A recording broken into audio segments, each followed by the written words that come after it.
American Anti-Israeli airstrike hits its mark. Ayatollah Ali Khamenei, Iran's supreme leader since 1989, is killed.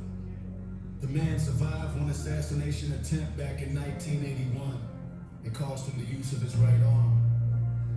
This time, there was no surviving it.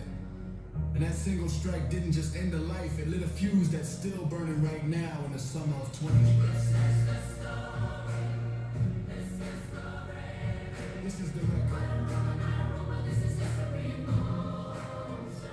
Fast forward to July, where it finally lays their leader to rest. A days-long funeral. His body carried through cities in Iran and Iraq, both massive crowds, grief turning into rage in real time. And in that crowd, cameras catch it, reporters document it. A woman stands on the roadside, Iranian flag in one arm and the other. Plate card made to look like an old school wanted poster, Trump's face on it, words underneath "Kill Trump," and beneath that, a number $20 million dead or alive.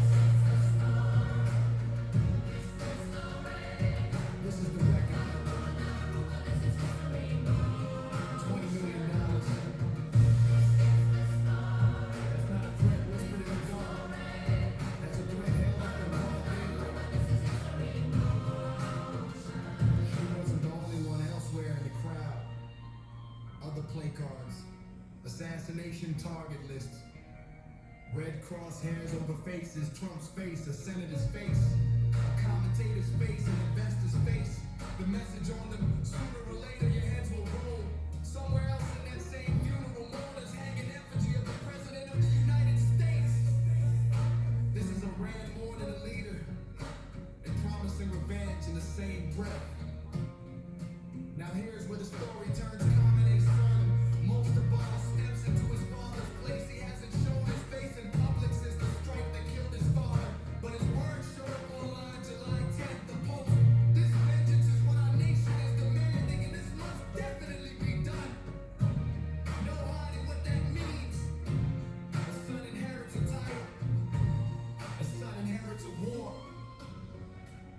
Then Washington gets a warning of its own Israeli intelligence shared with the United States, describing what multiple outlets call a highly specific, active plot to assassinate the sitting president. The Wall Street Journal confirms it. CNN confirms it. This isn't a chant at a funeral anymore. This is an intelligence briefing landing on desks in the White House. When the warning gets that specific, the Secret Service doesn't gamble. And that's exactly what happens. Leaving the NATO summit in Turkey, Trump was set to fly home on a brand new Boeing jet. The one gifted by Qatar instead of Secret Service guidance. He boards the older, more defended Air Force One, a plane switch, quietly reporting, loudly telling. Will the President of the United States change his plans for his own safety? That's not spin. That's a signal. Trump doesn't stay quiet either Saturday, July 11th. Truth Social, in his own words: 1,000 missiles are locked and loaded and aimed at the Islamic Republic of Iran, with thousands of more to immediately follow. Chicago